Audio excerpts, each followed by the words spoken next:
Convidamos ao palco o gerente-geral do CAU Rio de Janeiro e integrante da Fundação Bento Rubião Rio de Janeiro, Ricardo de Gouveia Correia, e também o professor da Escola Superior de Direito Municipal, Luciano Varela, que gentilmente aceitou substituir a procuradora Vanesca Buzelato Prestes, que não pôde comparecer por motivos particulares. Olá.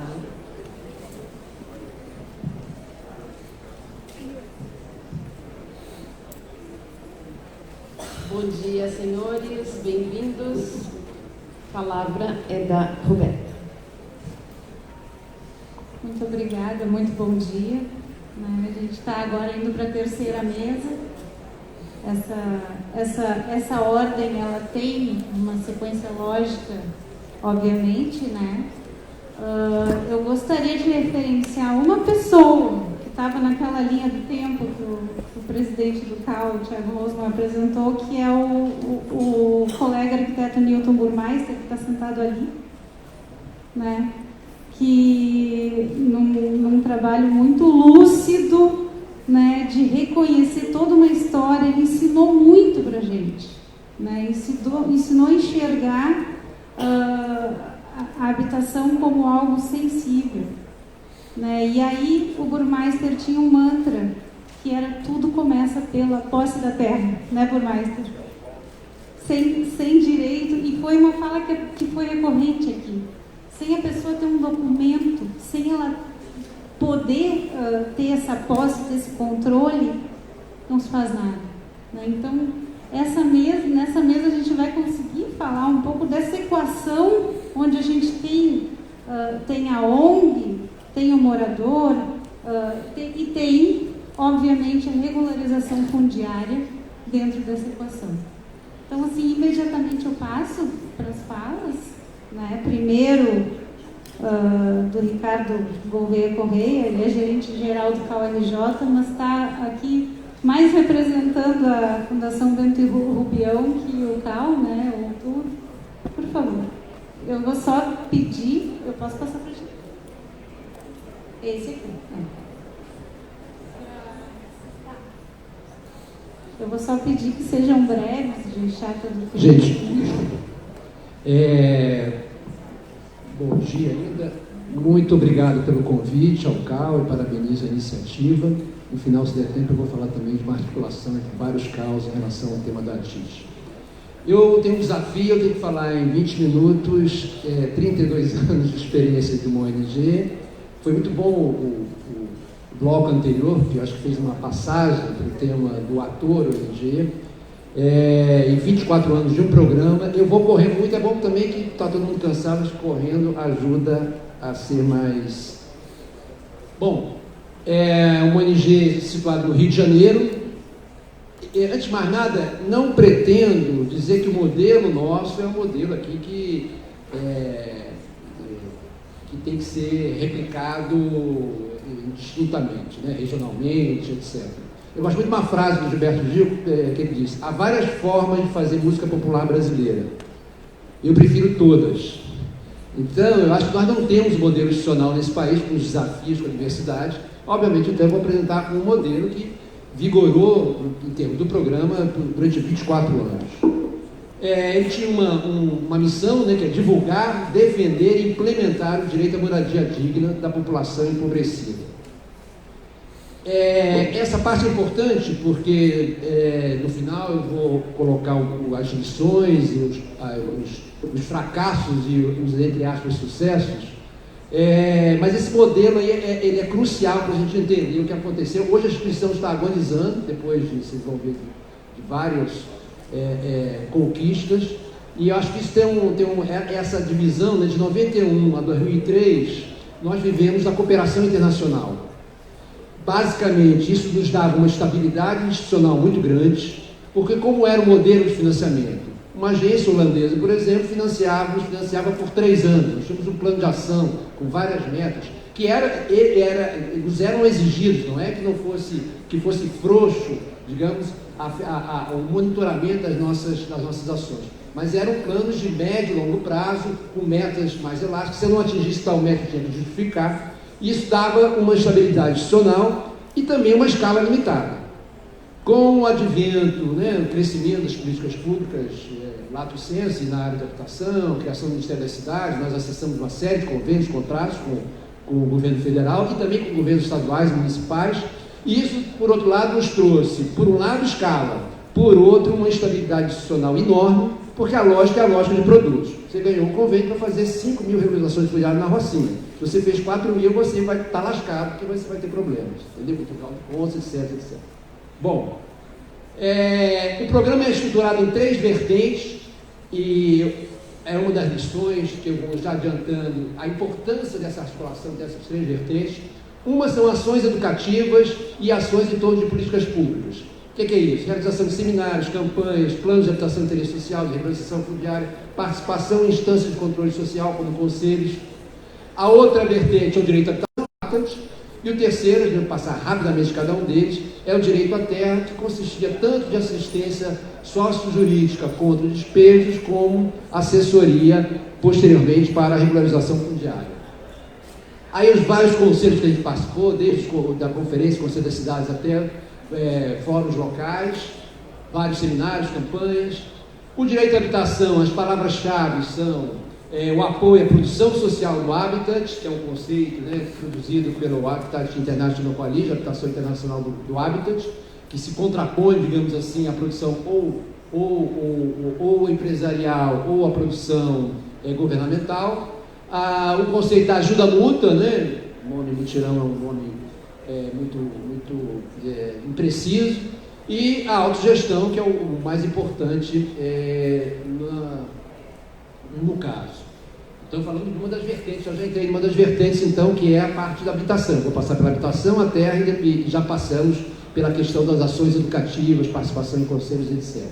Eu vou passar rapidamente. O importante aí nas fases de intervenção, vocês vão ver que é uma das lições, a inter-relação irrefutável entre várias áreas, especialmente a área do direito, a área social, a área da arquitetura e urbanismo e a área da gestão, contabilidade e economia.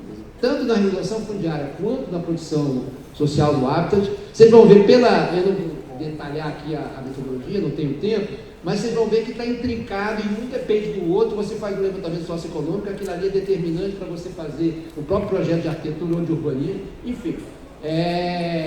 Vocês vão ver na metodologia toda essa interdependência das várias áreas. Obviamente uma metodologia participativa. Eu gosto muito dessa foto, discutindo o projeto, nós descobrimos que planta, maquete, com a comunidade, nós traçávamos as várias possibilidades de planta com papel higiênico, num salão comunitário, e ali que era discutida a planta da casa. Esse é um projeto do Pará, também aí, no caso, fizemos uma discussão com maquete, mas com móveis, camas, para fazer a discussão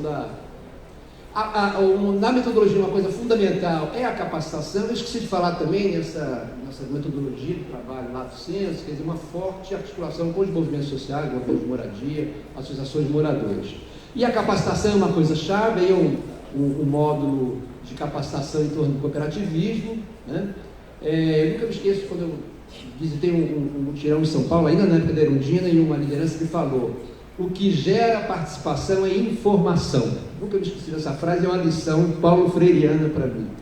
Então a informação ela tem que estar no cerne, no núcleo de todas as nossas metodologias e atividades, porque é ela que vai gerar participação. Participação é um certo fetiche, não é ir para um ginásio, mostrar 3 opções de projeto e caracterizar isso como participação.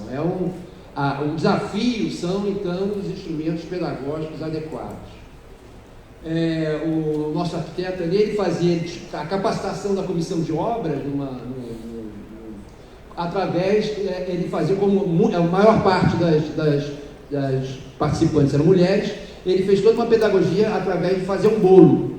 Então a metáfora da obra e a participação dos vários, que ele traz a farinha, que ele traz o chocolate, etc., ele fazia toda uma capacitação em torno da feitura de um bolo.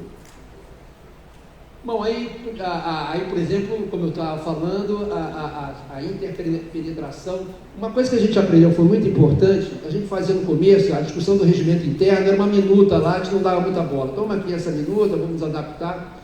Depois a gente descobriu que a discussão do regimento interno, tanto da cooperativa ou da associação, quanto do próprio mutirão, do processo de construção das casas, era fundamental como constituinte, como gerador daquele grupo, como aglutinador daquele grupo, como formação de um grupo. Então passamos a dar uma importância, por exemplo, aí eu estou mostrando a vertente jurídica do trabalho, como era importante, né, a discussão do regimento, que a partir nós, arquitetos, geralmente consideramos uma burocracia desimportante, como ela... A vida nos mostrou como ela é fundamental para a constituição e dinâmica daquele grupo. Aí a parte política, de novo, desenvolvimento das obras. É porque eu peguei vários PowerPoint, esse aí eu acho que era que tinha.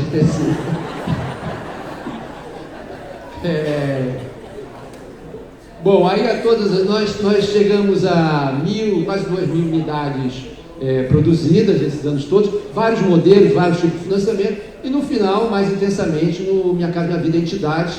Eu não vou ter tempo aqui de falar, eu também trabalhei 2 anos depois na Caixa Econômica, assessorando lá o Minha Casa Minha Vida Entidades, não sou funcionário da Caixa, mas não dá tempo.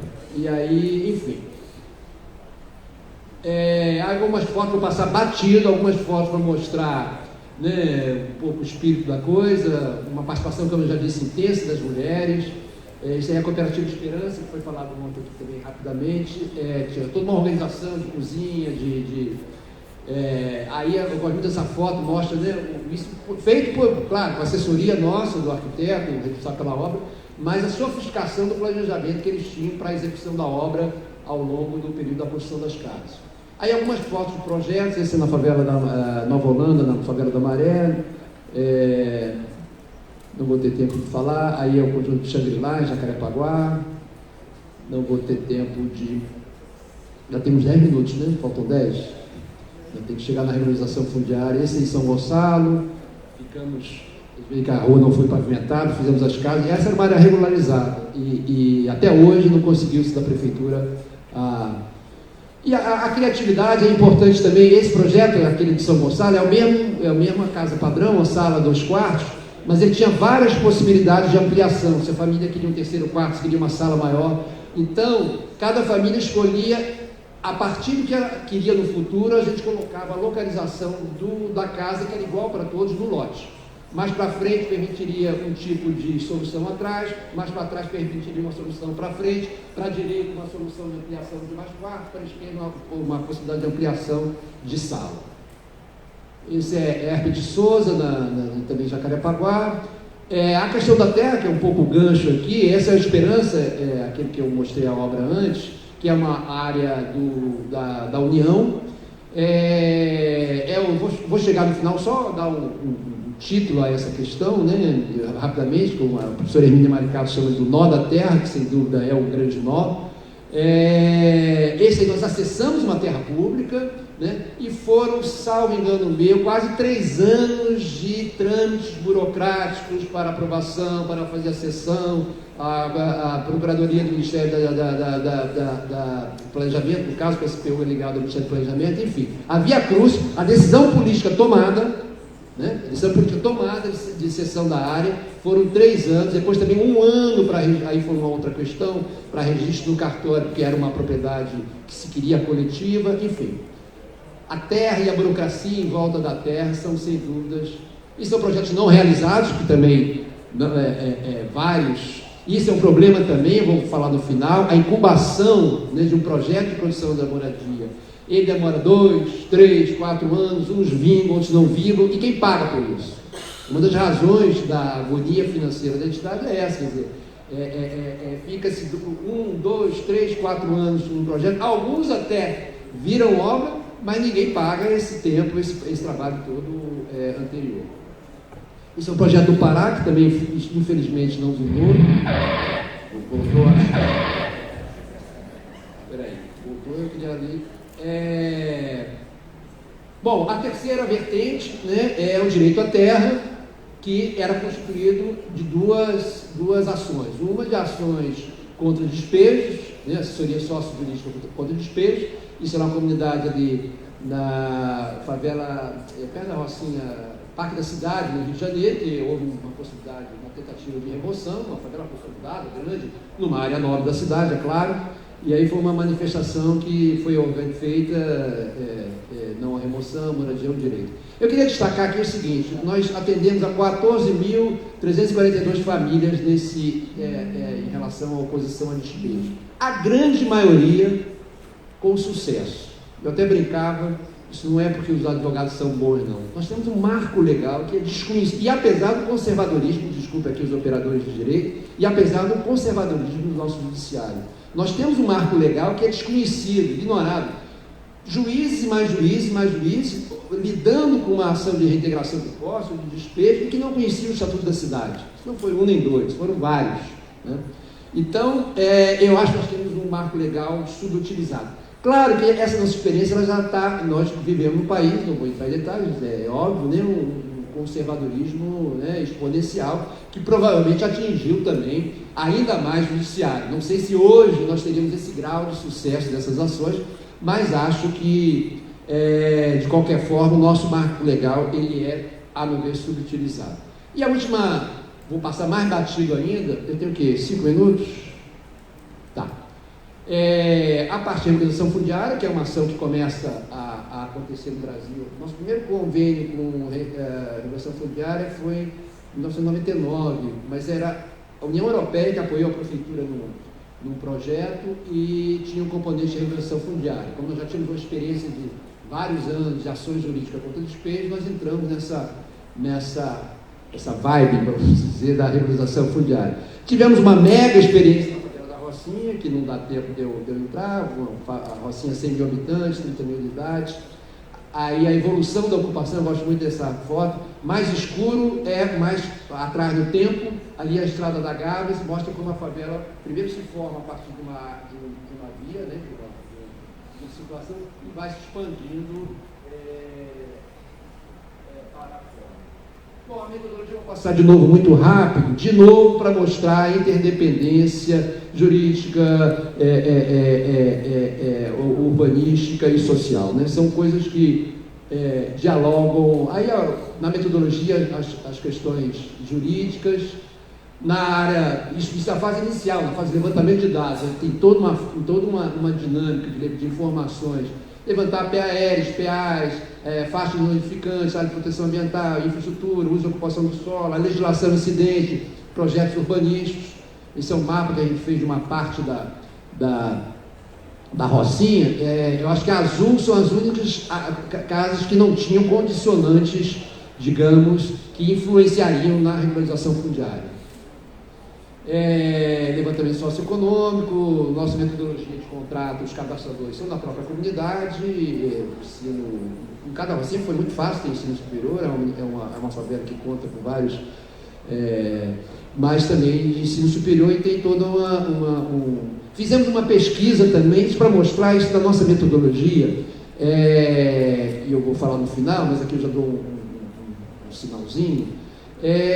Eu acho que a ação local é fundamental, mas a ação local que não tem uma visão global e holística e ampla da realidade, ela vai ser uma ação limitada. Então, no caso da Rocinha, imagina fazer 5 mil, 6 mil, 7 mil regularizações fundiárias, sem conhecer em profundidade aquela realidade, obviamente que o trabalho teria limitações. Então, nós fizemos uma pesquisa, que eu não vou entrar aqui nos detalhes, mas que nos deu, por exemplo, 40, vocês veem ali, 70% das casas de 2 a 3 pavimentos, o tamanho das casas, 15% possuíam mais de um imóvel, destes 83% na própria Rocinha. Enfim, aí é importante dizer, alugado a 11%, possui contrato, ali não está dando para ver, mas a grande maioria não possui contrato, e nos anos todos que a gente ficou lá, eu nunca vi um conflito não estou relativizando, claro que aí tem provavelmente também alguma influência, talvez, do crime organizado, alguma coisa assim, mas para mostrar também como havia uma segurança para o proprietário, óbvio, né? Independente do contrato ou não.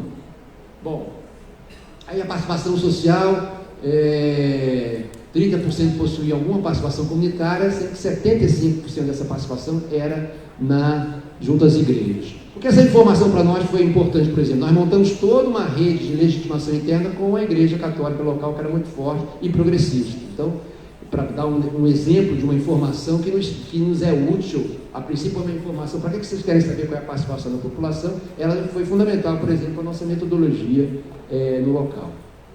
Bom, mais informações, eu vou querer ir para o... Nós fizemos também fizemos um plano antes de entrar com a ação. Quero ir para o final, para as lições aprendidas. Nós tivemos 3 contratos na Rocinha, são esses 3, e uma questão dessas 6, 7 mil, 2 mil estão virando título. Isso é uma limitação, grande parte, uma parte era uma área municipal, nós fizemos todo o trabalho, havia um acordo de cooperação Prefeitura, Ministério das Cidades e nós fizemos todo o trabalho, entregamos à Prefeitura e a Prefeitura até hoje, no Rio de Janeiro, não efetivou a titulação. Fizemos a primeira auto de demarcação, a legislação de legitimação da posse, quem é do ramo aqui sabe, que foi formulada e agora foi alterada, enfim, mas nós fizemos a primeira auto de demarcação e legitimação da posse do Brasil, a Prefeitura e a Prefeitura até hoje, o dinheiro gasto, o trabalho, eu particularmente as noites de insônia que eu tive por causa da lógica de produto, tinha que fazer 5 mil cadastros, 5 mil levantamentos topográficos, e isso tudo entregue, pronto, redondinho à Prefeitura, e até hoje a Prefeitura não efetivou essas 5 mil. Bom, uma consideração em relação à regularização fundiária, embora cada vez mais se discuta e se experimente o reconhecimento legal das áreas de favela e sua inserção nas políticas públicas, sua real efetivação enquanto saída no início de uma construção sustentável. Eu vou voltar a isso agora nas lições aprendidas. Quero dizer o seguinte, antes de ir para as lições. A Fundação tem problemas, eu vou mostrar. Ela envolveu nas suas ações, só na área de habitação, nós tínhamos um programa com crianças e adolescentes também. Nós tivemos ações envolvendo diretamente 50 mil famílias, que é um número expressivo, portanto tínhamos escala. Recebemos vários prêmios, eu destaco a ONU Habitat, a cada 2 anos premia uma instituição com um trabalho no campo do Habitat. Nós recebemos o prêmio de 2010, relativo a 2010 e 2012, durante o Fórum Urbano Mundial. Eu diria que um pouco o reconhecimento dos mais importantes que existe para esse tipo de trabalho. E ainda assim, com 50 mil famílias assessoradas, prêmios, nós estamos em situação agonizante. Para além do contexto do país, que é óbvio que eu não vou entrar aqui, é óbvio que é um país que está ladeira abaixo, políticas públicas sendo desmanteladas, o tema do financiamento às entidades, aos movimentos sociais, é um tema que já sempre teve dificuldades, agora é criminalizado, enfim. Não vou entrar nisso, porque eu acho que todos aqui sabem que isso é óbvio. Eu quero entrar, digamos assim, em razões mais lições, são mais 2 slides só, como é que eu estou? Temos esgotado 2 minutos, 1 minuto para cada algumas lições que eu acho que é o importante daqui. Bom, lições aprendidas, pontos fortes, para usar uma linguagem de planejamento estratégico. Já falei equipe multidisciplinar em profundidade. Nós não somos uma equipe de arquitetos que tinha a participação de advogados e trabalhadores sociais.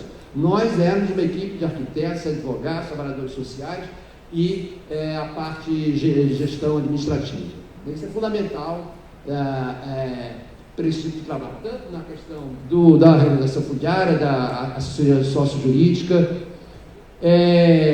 Eu também falei, esse nosso modelo de trabalhar no macro, conselhos, planos municipais de habitação, participação em fóruns e ação direta, que eu já relatei aqui, eu acho isso também uma grande lição e fundamental, porque você, como eu digo, primeiro você leva para a sua participação de instâncias de controle social, você leva uma experiência, o que não quer dizer que outros lugares sociais não sejam importantes no conselho. A academia tem um papel fundamental em conselhos e instâncias de controle, mas você ter nos conselhos e nos fóruns representantes que têm, digamos assim, um pé na realidade, um pé profundo na realidade, obviamente que isso faz com que essa contribuição seja fundamental para o desenho de políticas, para o controle de políticas, para a crítica de políticas.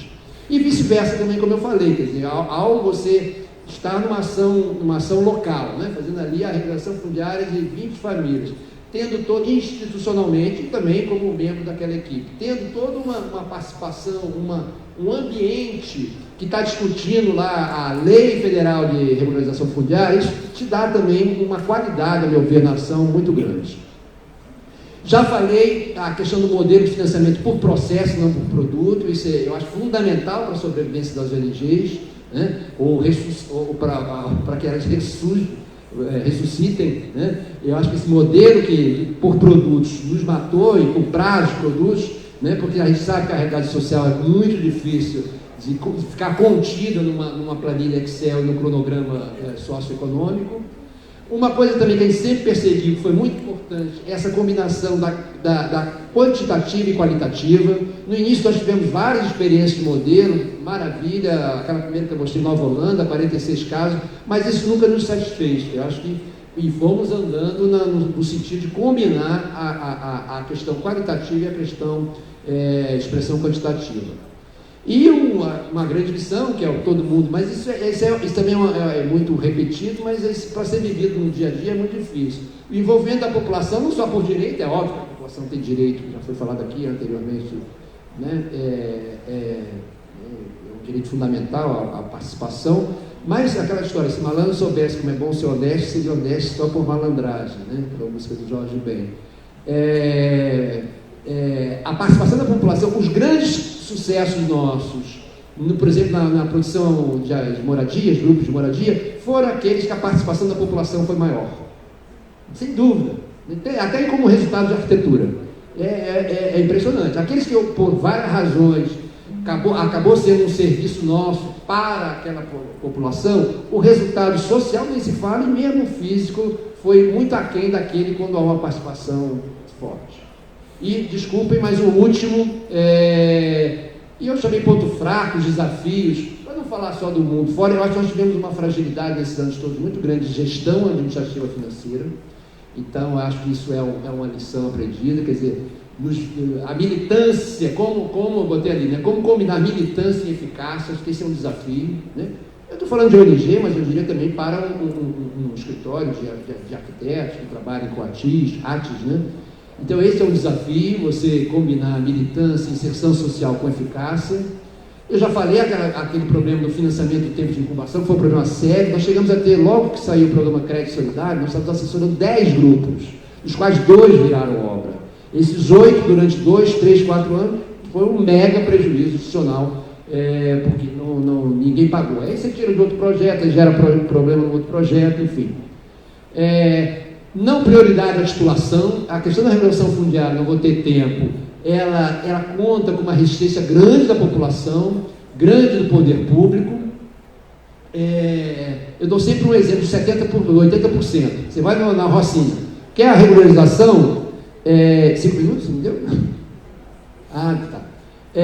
Estou terminando, 2 frasezinhas. Bom, eu não vou detalhar. Há uma resistência da população, depois talvez nas perguntas eu posso, se alguém tiver interesse, falar sobre isso, a importância da mídia, da informação.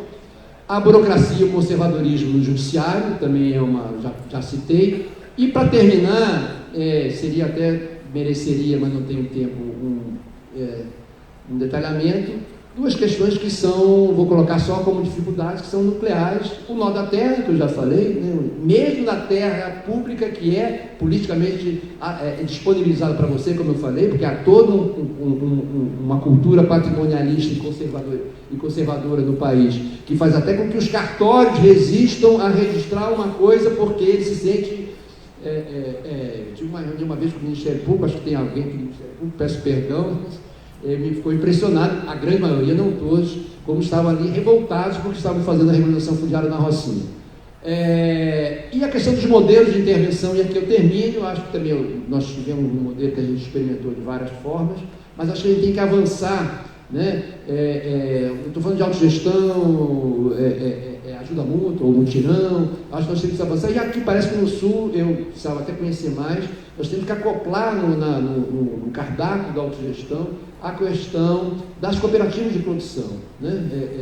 Em vez de um grupo social se transformar numa mini empreiteira ou subcontratando como São Paulo tem feito prédios, agora para autogestão de 14, 15 andares, mas eu acho que o tema das cooperativas de produção em construção civil são um tema a gente desenvolver e acoplar isso à autogestão da produção habitacional. Desculpa a correria e ter passado o tempo, sinceramente, mas não consegui. Obrigado.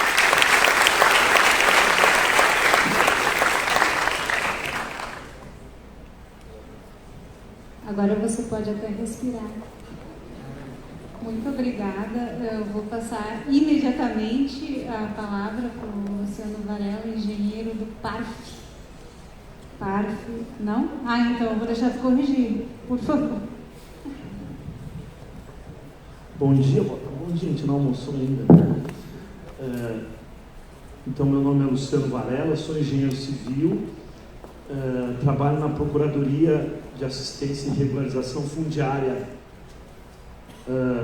do município de Porto Alegre. Nós lá temos nessa Procuradoria, implementamos num setor da cidade a regularização fundiária. Existe um departamento no município de Porto Alegre, que é o Departamento de Habitação, que trata aquele nome bonito do nosso plano diretor, assentamento autoproduzido, né? Então, os assentamentos autoproduzidos, os assentamentos autoproduzidos são tratados no DEMAB e nós tratamos de loteamentos irregulares quando há venda de lotes. Temos uma equipe multidisciplinar, então eu sou engenheiro, mas trabalho com as procuradoras, trabalhamos com a arquiteta Maria Eli Coutinho Marques, que nos dá um apoio muito grande lá, e temos sociólogos, agentes comunitários, enfim, fazemos um trabalho muito bacana, eu acho. Nós temos um resultado muito bom. Nos últimos anos regularizamos 28 loteamentos, mais de 3.500, como é que diriam a população? Escrituras? Não, matrículas, né? Mais de 3.500 matrículas emitidas. Então, fazemos um trabalho realmente de fôlego em relação a isso. Eu esqueci de dizer, eu estou, na verdade, substituindo a doutora Vanessa, que é uma pena para vocês, porque a doutora Vanessa é uma pessoa brilhante, uma advogada brilhante, atua na regularização fundiária já há quase 30 anos, tem uma experiência muito vasta, mas ela teve um problema particular, não pôde vir. Me pediram, então, para tratar aqui da REURB, certo? Que é um instrumento de regularização fundiária da Lei 13.465 de 2017, que considero revolucionária, de certa forma. Inconstitucional, mas revolucionária. Faz parte, né? Inclusive foi arguida a inconstitucionalidade dela, mas nós estamos trabalhando, correndo, inclusive, para que enquanto não, né, a gente consiga fazer mais coisa, que é a possibilidade que temos de passar áreas públicas, tu estavas comentando, diretamente para a população através da legitimação fundiária. Então, realmente ela é revolucionária. Tem lá no nosso trabalho, nós substituímos praticamente, utilizávamos para a regularização um mora ilegal, que é um provimento do Tribunal de Justiça, mas que tinha muitas dificuldades do ponto de vista registral, para chegarmos ao final e darmos a matrícula em nome das pessoas, além de não possibilitar que regularizássemos áreas públicas, passando a matrícula para as pessoas. Eram regularizadas áreas públicas, mas com concessão de direito real, que não é propriedade, né? Obviamente que eu fiz uma apresentação que não cabe no tempo, né? Todo mundo sabe disso, eu também sabia quando fiz, mas a gente sempre vai botando um pouco mais. Não, mas isso aqui é importante, isso aqui. Então eu vou dar uma corridinha. Qual é a minha ideia? Eu vou falar da sequência de implementação da REURB no loteamento. Essa é a minha ideia. Em tese era para ser técnico, mas a gente sempre entra um pouquinho nas questões administrativas. Eu deixo aqui só um conceito de regularização fundiária, que é da doutora Betânia Alfonsinho, uma advogada atuante na área de regularização fundiária, né, que regularização fundiária consiste num conjunto de medidas jurídicas, urbanísticas, ambientais e sociais, que tem com o objetivo a regularização dos loteamentos, dos assentamentos, passar para as pessoas os títulos, né, com a ideia de garantir o direito social à moradia, desenvolvimento das funções sociais da propriedade urbana e direito a um meio ambiente ecologicamente equilibrado. Esse conceito, inclusive, está dentro da lei. Dentro da lei, no começo e depois está integrado. Tá? As regularizações fundiárias têm que ser feitas porque as pessoas ocupam áreas inadequadas, né, para habitação. Elas ocupam espaços que não são interessantes para o mercado imobiliário, a área de preservação permanente, alta declividade, várzea, ocupam áreas públicas, as chamadas áreas verdes, né? O pessoal nos procura a área verde, né? E do ponto de vista social, a gente procura manter que as pessoas fiquem naquele local, porque elas estão integradas na sociedade, na comunidade, naquele local. Não fazer como foi feito na década de 70, 80, que se levava lá para a periferia, né? Se levava as pessoas pobres para a periferia, porque não podiam ficar perto da cidade. REURB. A primeira etapa para a REURB é que nós temos que classificá-la. Existem dois tipos de REURB. REURB S, que é para baixa renda, que foi estabelecido que é até 5 salários mínimos, mas o município pode estabelecer menos se através de uma legislação, né, nunca mais. E a REURB E, que é para a renda superior a 5 salários mínimos. Tá? Quem pode pedir a REURB de um determinado loteamento? Quase todo mundo. Quase todo mundo, né? Tem um conjunto de legitimados, mas eu quero salientar a questão que os moradores podem pedir a instalação da REURB. Temos várias situações em que os moradores vão lá e pedem a instalação da REURB. Tá? E os moradores também podem implementar todos os atos da REURB, aprovar projeto, se tiver recurso, conseguir recurso para obra. Isso é importante. Quem classifica a modalidade é o município. Então, quando um legitimado nos pede, a gente tem 180 dias para se manifestar, e se o município não se manifesta, fixa automaticamente, tá, de acordo com o que foi estabelecido pelo legitimado. Para que serve a classificação? Para identificar quem que vai fazer essa infraestrutura. Tá? Então, ela serve e para ter gratuidade dos custos. Tá?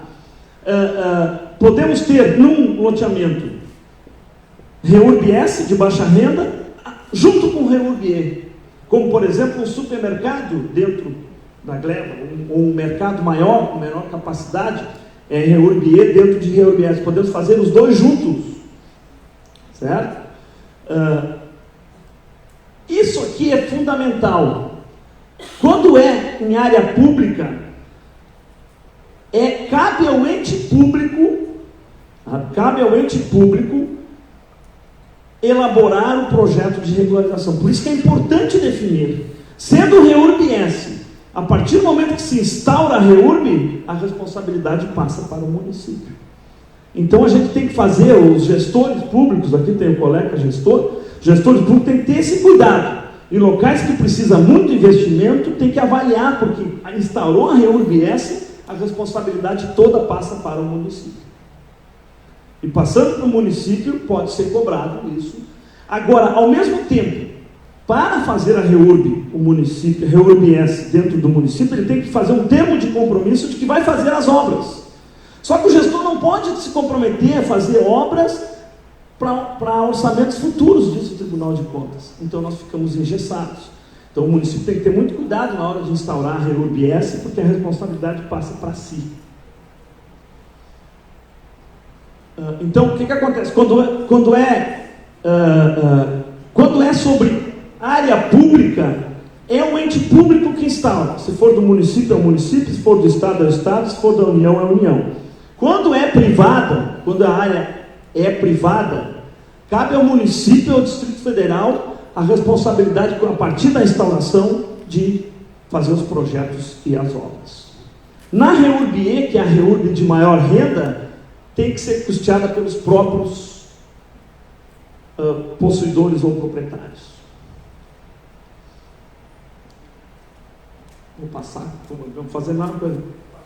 Isso aqui é uma revolução que a lei nos trouxe. o conceito de infraestrutura essencial. O que nós precisamos ter no loteamento?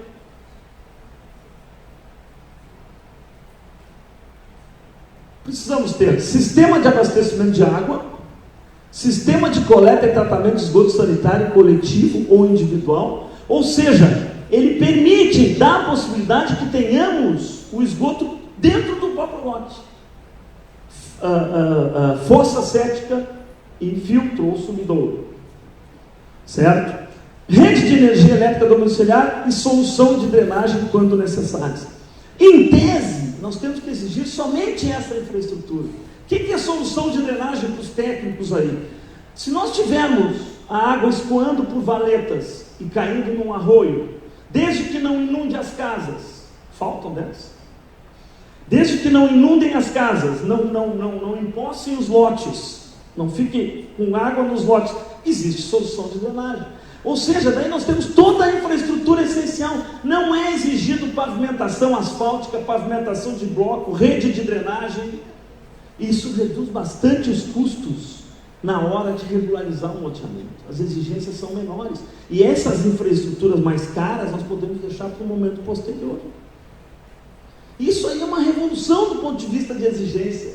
Que antigamente se exigia toda uma infraestrutura que hoje não se exige. Eu digo não se exige porque permite que o município regularize e dê a matrícula para as pessoas sem se comprometer com uma infraestrutura extremamente cara. Se instaura a REURB, então o município resolve instalar a REURB, se faz o perímetro da área, que não precisa ser numa topografia, pode ser numa imagem de satélite, pode ser num aerofotogramétrico, se delimita e se instaura a REURB. Quem instaura? O município. Aí tem que ver dentro do município qual é o órgão que vai instalar, se vai ser o prefeito, vai ser o secretário, vai ser uma comissão. Se instaura a REURB, tá? Se instaura a REURB e se nós no município de Porto Alegre publicamos um edital de instalação de REURB. Processamento administrativo. Nós definimos daí os proprietários da área, definimos os lindeiros e temos que notificar esses proprietários desses lindeiros. Esta notificação é uma notificação que pode ser por correspondência no endereço que está na matrícula, ou seja, muito fácil de fazer. Nós em Porto Alegre, nós até sofisticamos, descobrimos quem são as pessoas, vemos se não mora mais ali onde é que mora, enfim, mas... E outra coisa que é importante, essa notificação é no endereço, não precisa ser recebido pela pessoa. Se a empregada recebeu no endereço que é comprovadamente dela, está garantido. E aí essa notificação é feita e essa pessoa tem 30 dias para se manifestar. Se ela não contestar em 30 dias, não tem mais contestação, podemos seguir em frente com a REURB. Levantamento topográfico, tá? Vou passar. A lei estabelece algumas questões, algumas regras aí é para técnico, erro, situações técnicas que não cabem aqui. Com esse levantamento, mas o levantamento topográfico numa regularização fundiária é um dos elementos mais importantes, porque todo o projeto se desenvolve em cima do levantamento topográfico. O projeto, então, tendo um levantamento topográfico, o teu relógio está errado.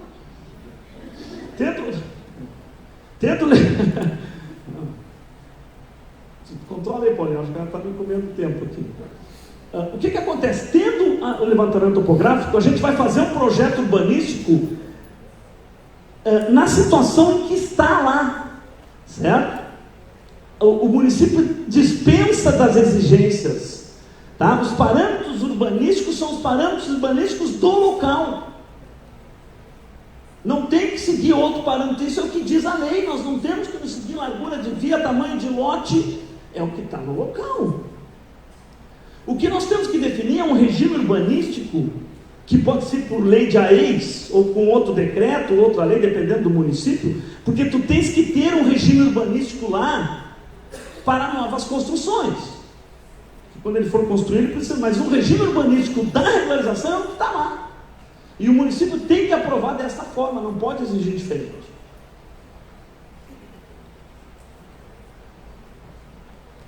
Tá? O município que define questões de memoriais, padrões de memoriais, exigências técnicas, isso é o município que faz, a legislação diz bem isso. Eu coloco aqui, o conceito da lei é que projeto de regularização fundiária não é um projeto, é uma revolução essa lei. Não é um projeto, é um conjunto de documentos. Olha bem, o projeto de regularização fundiária conterá um projeto urbanístico. Como assim não? Um projeto não é um projeto, não. É que é um conjunto de documentos. Projeto urbanístico, memorial descritivo, cronograma físico, termos de compromisso, é um conjunto de documentos, eles chamam de projeto urbanístico. Tá? E aqui é uma questão importante, viu, gente? Como é que volta aqui? Não volta?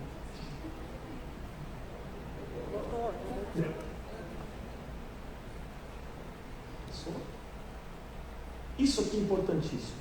Quando não tem a infraestrutura essencial, não tendo a infraestrutura essencial, o município tem que fazer um cronograma de quando vai fazer as obras e tem que assinar um termo de compromisso que vai fazer. Isso tem sido o nosso problema, porque ninguém quer assinar. Ninguém quer se comprometer pela lei de responsabilidade fiscal. Então nós estamos fazendo basicamente os loteamentos que têm a infraestrutura essencial, que são a maioria para nós. Nós praticamente todos os loteamentos têm água, todos os loteamentos têm luz. E se não tem luz, a lei estabeleceu uma coisa, até porque já está me olhando, né? Estou vendo aqui. A lei estabeleceu, um decreto estabeleceu o seguinte: quando tem concessionária, daí não é do município a responsabilidade, aí é da concessionária. Então, se não tem luz, tu vai cobrar da concessionária, se não tem água, vai cobrar da concessionária. Só as soluções de drenagem que daí é do município. Certo? Então, isso aqui é importantíssimo na lei. No projeto, se não tiver infraestrutura essencial, tem que ter um cronograma físico e um termo de compromisso. Vou dar uma pulada aqui. Nessa apresentação, não sei se vai disponibilizar, o pessoal pode disponibilizar. Tem elementos ali, o que a lei fala, o que tem que ter no projeto urbanístico, o que tem que ter no memorial. Ela traz alguns elementos que não diferem nada do que a gente já está acostumado a fazer em projetos de urbanísticos, né? Vou pular porque eu tenho uma parte que eu não posso deixar mesmo, que tu vai me impressionar, eu tenho que mostrar isso aqui. Tá. Estudo técnico ambiental. Esse é um drama que nós temos. Muitos, aliás, eu comecei a palestra com isso. Muitas áreas com arroio. Fui fazer uma palestra em Parauapebas, no Pará.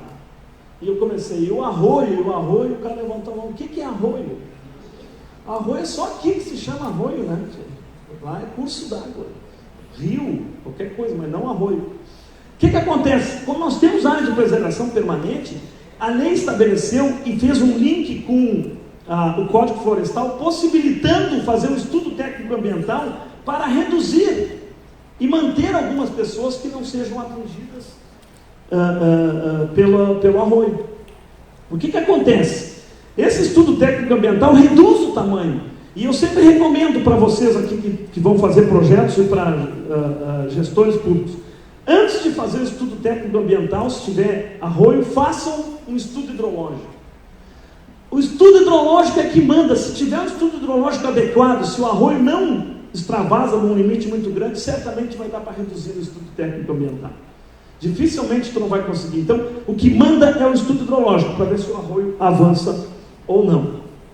Cumprido com o projeto pronto, fazendo essas notificações, juntando a documentação com essa equipe multidisciplinar que se tem e com a participação da comunidade. Tu disseste com muita clareza, a importância de participar a comunidade, porque a gente tem que juntar um conjunto de documentos. Na REURB, se estabeleceu, diferentemente da legitimação de posse, que o colega falou que era da lei 11.977, Minha Casa Minha Vida, se estabeleceu uma coisa chamada legitimação fundiária. A 11.977 era injusta, porque tu dava legitimação de posse, não era propriedade. O cara está 40 anos na área e recebia legitimação de posse. Isso não tem cabimento, por isso que essa lei é revolucionária. A legitimação fundiária que é propriedade. Então, a pessoa recebe a sua matrícula no seu nome.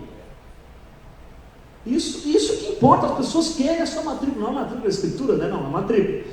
Querem a matrícula no seu nome.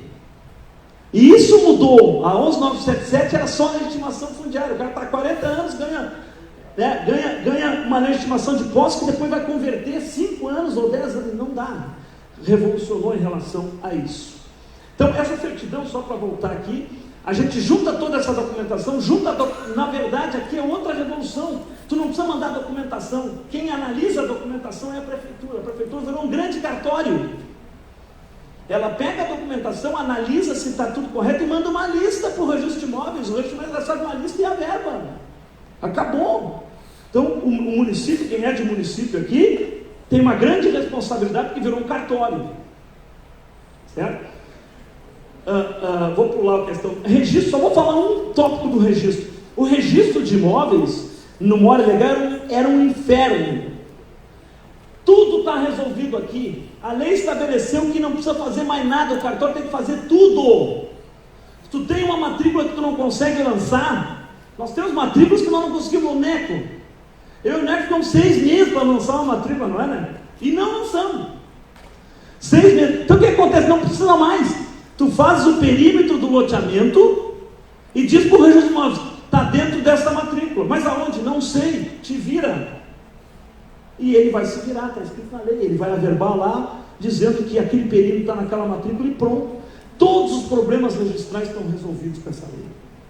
Nós temos experiência, agora estamos com várias zonas, está resolvido. Eles têm aceito, têm praticado, até porque não podem deixar de aceitar, né? Está na lei. Para concluir, nós, quando aprovamos o projeto urbanístico, não botávamos as casas. Porque se a gente botasse as casas no projeto, engenheiro ou arquiteto? Desculpa, até pelo público, eu peço desculpa, é força do hábito. Eu não posso aqui, Paulo, eu até nem entro nessa aí, porque a minha filha vai se formar no fim do ano em arquitetura, Paulo. Estou entregue à arquitetura também. Mas aí, até me perdi o que eu estava dizendo. O que acontece? A gente não botava as casas, porque chegava no registro e impugnava, né? Então, não tinha, porque em vilas, vocês imaginam, qual é o engenheiro o arquiteto que vai se responsabilizar pela estrutura? O que acontece? Surgiu essa lei aqui, ó, que quando tem uma residência unifamiliar, só um pavimento com mais de 5 anos, a verba na matrícula e pronto. Isso revolucionou também. Então, como é que a gente faz o projeto hoje? As casas que se enquadram nisso aí, eu boto no projeto. Faço uma tabelinha, digo tal casa, coisa tal, tem tantos metros quadrados, e vai lá no registrador e ele registra. Existe uma casa de alvenaria mista de tantos metros quadrados do terreno. Isso resolveu o problema, nós registramos as casas já no projeto. As que não estão nessa característica, vai ter que ter depois uma análise estrutural de algum técnico para poder aprovar e averbar na matrícula. Nós estamos procurando alguém para se responsabilizar tecnicamente por essa casa, Guilherme, e por essa também, tá? E para finalizar, direito de laje. O colega que é do Rio, foi feito para lá isso aqui. É sensacional a ideia. Tem muita gente que mora um em cima do outro, e o cara quer assinar a sua matrícula da sua. Então o cara consegue a sua matrícula só na parte de cima, e a parte de baixo fica do outro. Maravilhoso! Uma ideia é sensacional, só tem um problema, que é esse aqui. Quem se responsabiliza pela laje 2 e 3 aqui? Acho que já está na 4ª, né? Quem se responsabiliza? Quem se responsabiliza por essa aqui? Vocês entendem? Então é uma dificuldade técnica. A ideia, do ponto de vista para que as pessoas tenham a sua matrícula nos andares superiores, é maravilhosa. Agora, como que a gente equaciona a questão técnica é que é importante. Desculpem, não precisa levantar de novo.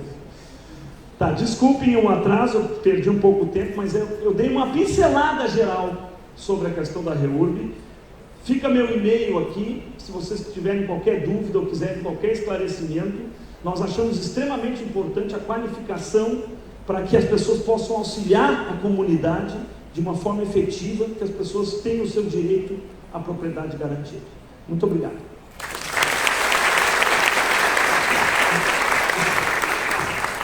Muito obrigada, Ricardo. Muito obrigada, Luciano. Vamos passar imediatamente para perguntas. Temos algum questionamento para os painelistas? Por favor.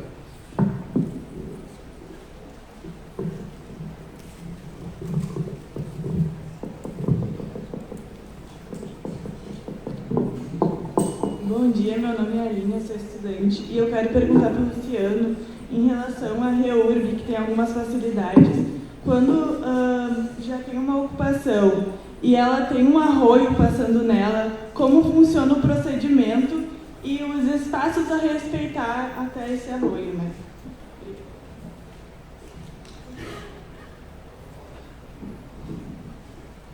Na verdade, nós fazemos o seguinte, nós temos muita dificuldade de fazer o estudo técnico ambiental das áreas de APP. O que se faz? Nós regularizamos igual, nós delimitamos o que manda o Código Florestal, 30 metros para cada lado, marcamos essa área sai em lotes, sai um grande lote, que seria um lote da margem, matriculamos esse lote em nome do proprietário original, porque é dele a área, né, em tese. Essa área, por ser APP, não pode ser parcelada e regularizamos o restante. Então, no nosso projeto ali não tem casas. Num segundo momento a gente pega, faz o estudo técnico, já estamos fazendo de um lá. Um já está sendo feito lá. A gente faz o estudo técnico, então, ou seja, tu vai daí regularizar só aquela matrícula. É uma grande matrícula que agora a gente vai ter que lançar os terrenos em cima, ver se vai conseguir reduzir e regularizar num segundo momento. Então a gente não deixa de fazer, isso é importante.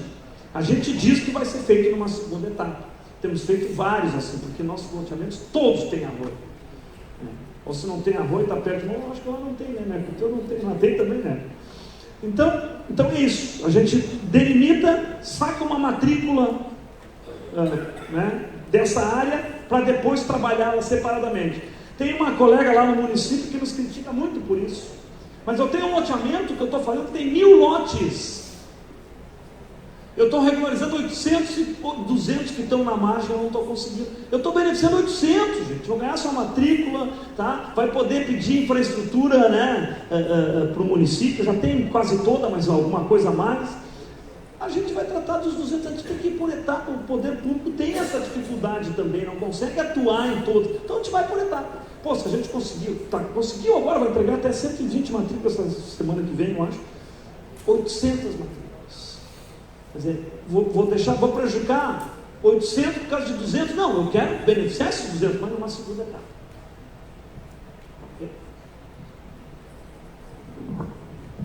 Muito obrigada. Eu só queria fazer um fechamento, ilustração, né?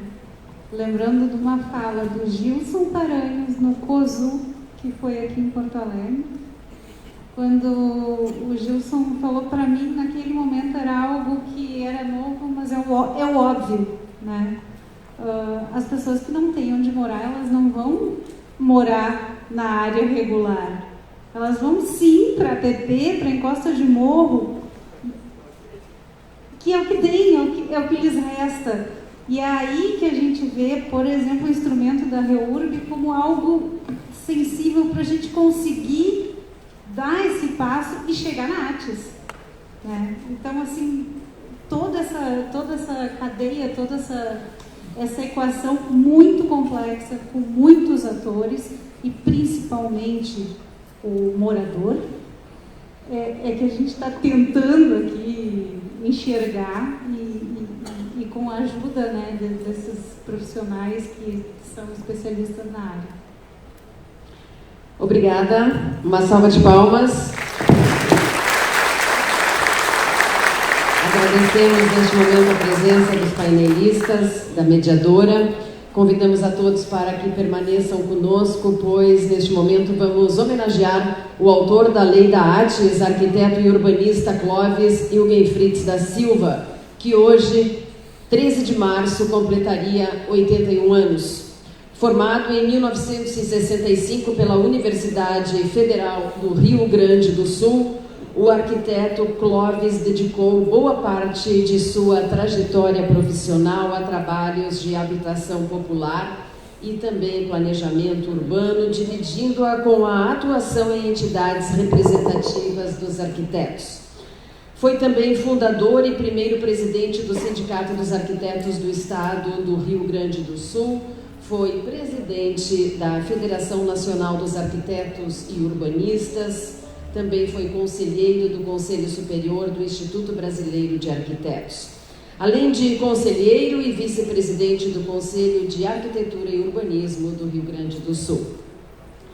Em outubro do ano passado, Clóvis Eugen Fritz da Silva foi homenageado no 21º Congresso Brasileiro de Arquitetos, realizado em Porto Alegre, com o Colar de Ouro, comenda criada pelo Instituto dos Arquitetos do Brasil, como reconhecimento máximo aos arquitetos pela sua obra e atuação profissional. Por isso, neste momento, é com muito carinho que convidamos a todos para assistirem a um vídeo com depoimentos deste grande arquiteto.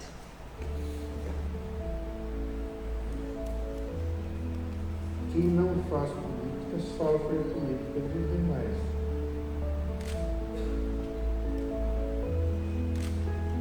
Sempre tive uma participação muito forte, muito engajado na política estudantil. Eu acabei sendo vereador por 3 vezes, fiz várias leis de interesse direto dos arquitetos e de interesse da democracia. Fui deputado federal e, como deputado federal, muito antes, nós colaboramos, o IAB defendeu a criação do Conselho próprio. Depois também a gente conseguiu aprovar uma lei que tem interesse total dos arquitetos, o Estatuto das Cidades. Depois do Estatuto da Cidade, a gente conseguiu aprovar a Lei de Assistência Técnica, que é uma lei que nós criamos aqui no Rio Grande do Sul. Começou quando eu era presidente do sindicato, eu fui 8 anos do CREA, junto com o FAET, com o Martin, com o Casassi. E a arquitetura sem arquitetos é o que domina a paisagem urbana no nosso país, principalmente as áreas periféricas. Então, a assistência técnica é para atender essa população gratuitamente.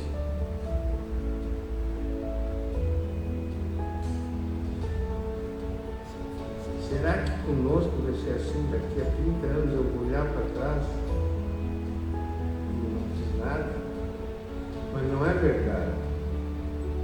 Se fez muita coisa, só que elas se diluem num processo, nisso que eu chamo no cenário da vida, né? E a gente está contribuindo para mudar.